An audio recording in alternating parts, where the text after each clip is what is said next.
This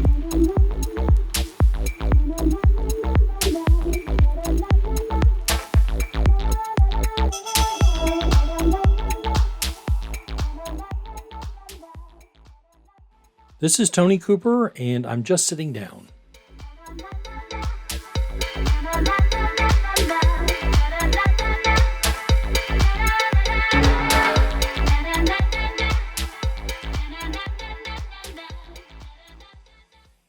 So here we go. We're right on time. Listen, today's episode is going to be about PTSD. In the episode where I interviewed Shelby and Nagisa following the release or pre-release of their film, Unsaid, I got some questions regarding post-traumatic stress disorder, which is what PTSD is, and perhaps a little bit of definition for what's included in PTSD, who can have it, and what does it lead to.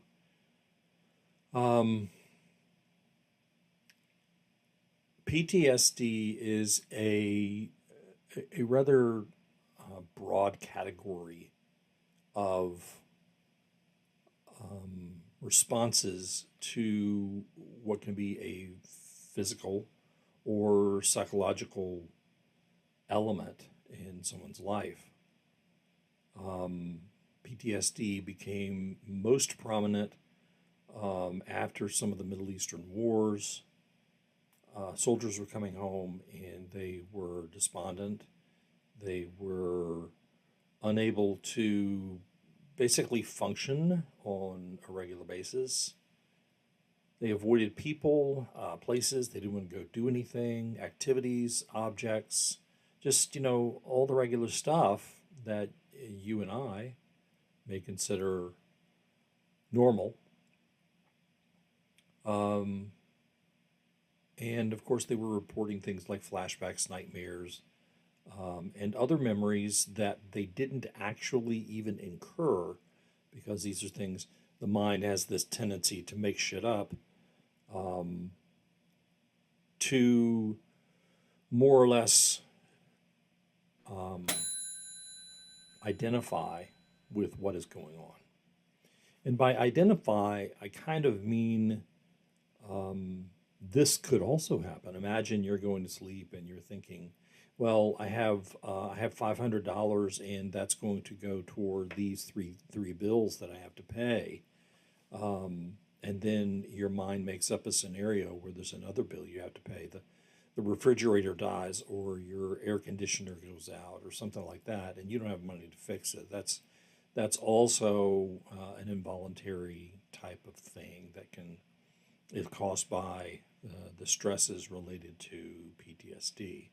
So, the Mayo Clinic identifies post-traumatic stress disorder as a mental health condition that can develop after someone experiences or witnesses a traumatic event. Traumatic events can include war, like we just discussed, natural disasters, sexual assault, physical abuse, or bad accidents, among other things. There's lots of finer detail, I'm sure, that you could go into any of those, but it does create quite the emotional recovery, and many do not or have not recovered. We can point to, quite possibly, I'm not going to say this with any authority, but we could point to things like elements of the veterans that we lose every day to suicide. A lot of them are recovering or still having trouble with post-traumatic stress disorder. And this may have been related to their service. It may have been related to something that they came home to, situations that occur during recovery training, reassignment, All those things, they kind of add up.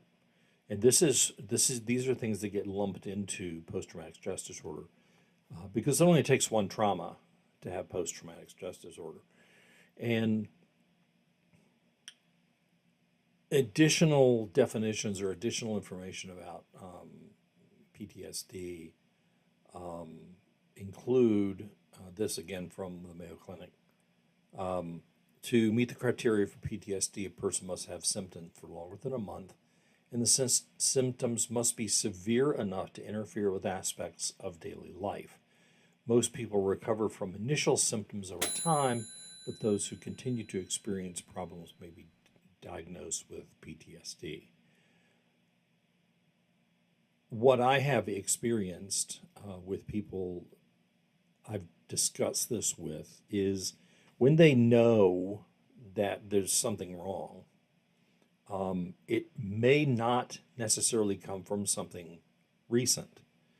There are some people, let's take physical abuse, for example. Physical abuse is something that can manifest itself over time, and it depends on how long you were abused, most likely.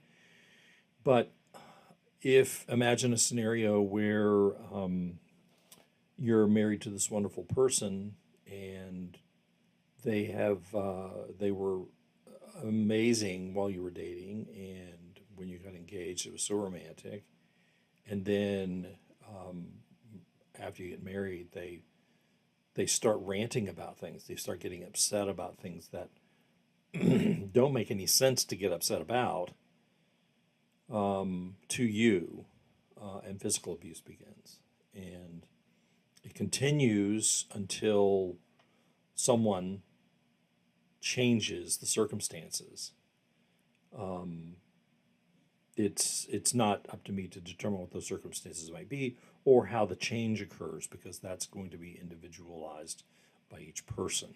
However, in talking with people about this, I have discovered that in one particular case, post-traumatic stress disorder came about in someone who lost their husband. She is older, and he was diagnosed with cancer. Probably, this has been a while. And of course, she was there for him throughout his treatments and his recovery periods, and coming back and eventually taking his life. And in some ways, I was a witness to this from afar. I was part of, as a photographer, I was part of one of the celebrations that they had while he was alive, and I was able to take some pictures, and it was great to share his family and friends. And after he passed away, of course, I kept in touch with his wife, and it was years later. I would say years later, just from my perspective. She may tell it differently, and maybe we'll get to talk about it, but I'm not going to count on that right now. One of the things that I found was that years later, from my perspective, from what I saw, she began to have some emotional problems. And she wasn't the first to admit it, and neither would I be. But it was affecting her more and more, and she started to go see someone about it. And this is when it became more apparent to her what her situation was. Now, she is not the only one that I've ever talked to that has had these kind of flashbacks, these kind of situations, the nightmares and repeated involuntary memories. And sometimes these traumas are so deep in your mind that it is very hard to overcome them. Another case that I'm familiar with is a woman was married to a man. Seems like a pattern here, doesn't it? One was married to a man, and he was verbally abusive, sometimes physically abusive, but more often verbally abusive. And she remarried some years later, and it has taken her decades, literally decades, to get to the point where she understands and more or less appreciates that she's married to someone who is not going to abuse her anymore. At least not verbally, psychologically, physically in any way. Now there may be cases where sometimes they don't disagree on or they don't agree on stuff, and that's one element. Sometimes we all have our moments where we are not exactly Mr. and Mrs. Friendly, let's say. But that is also a trauma, and post-traumatic stress disorder doesn't say in any way, shape, or form that you will ever recover. There will always be some nth in there, a doubt perhaps, or a curiosity, or even a suspicion about what is going to happen next.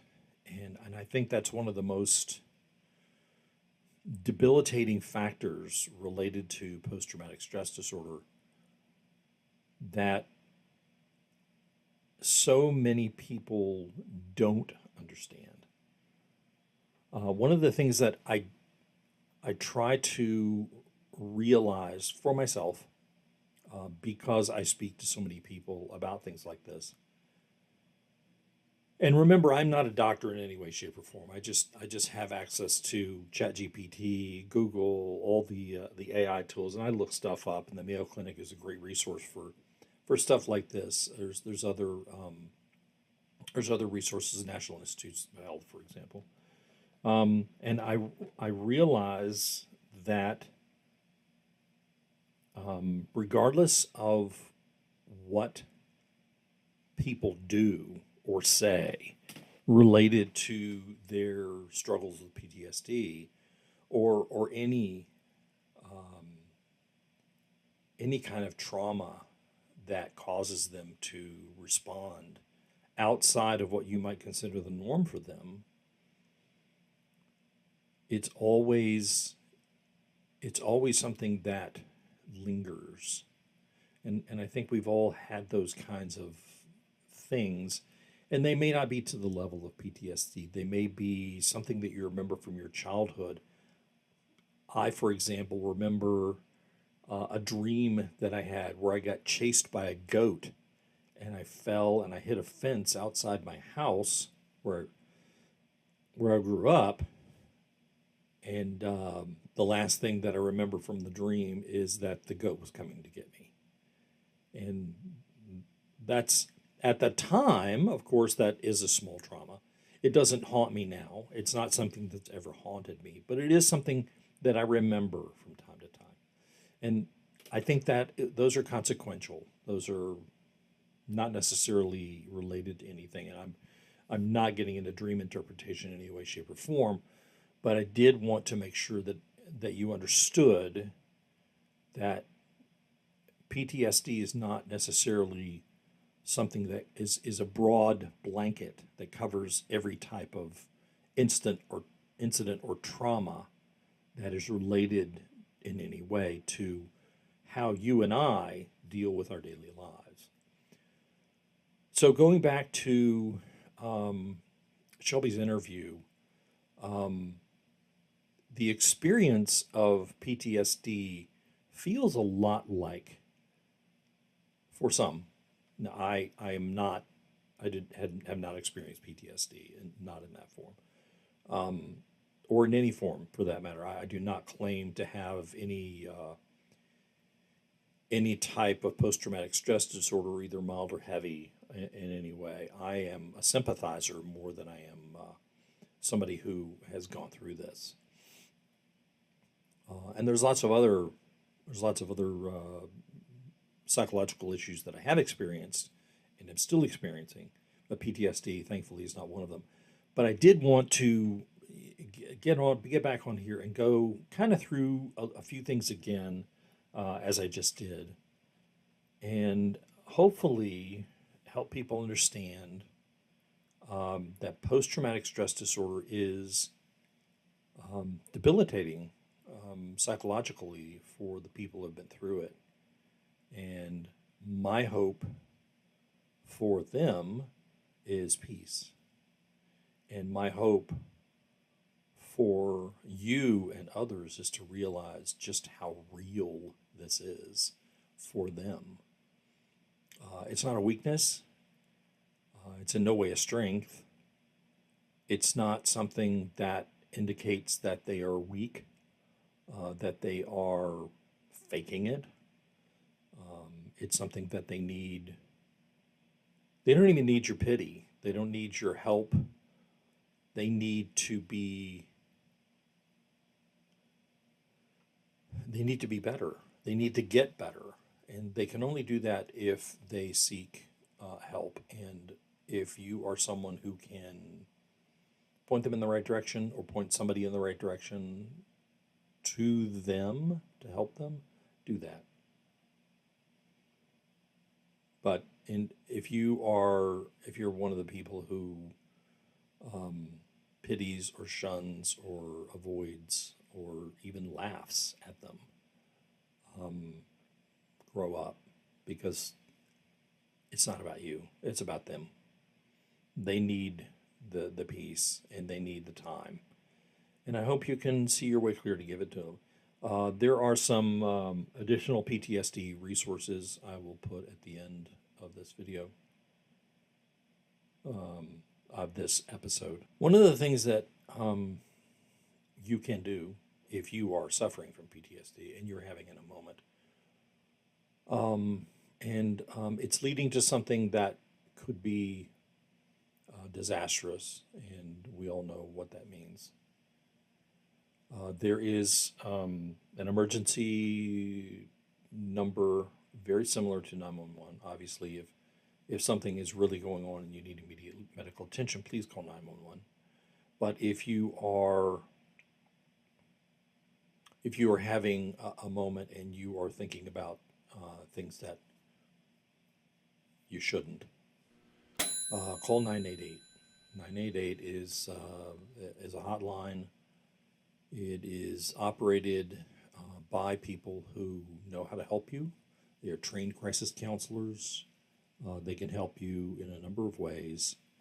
And generally speaking, they can probably help you get back to being yourself a little more, get you some real help, some in-person help. So with that, I'm going to end this one.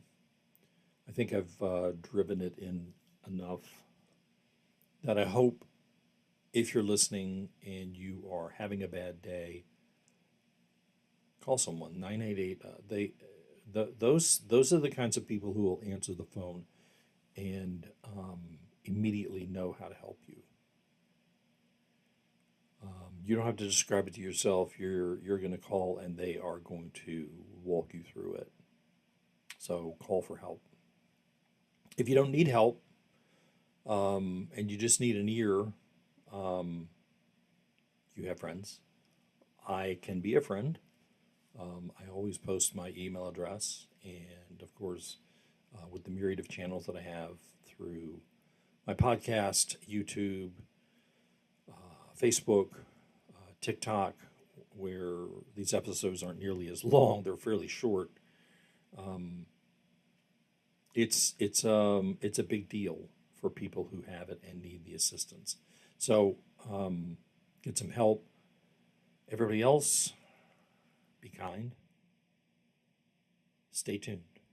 There's more to come. Everybody take care.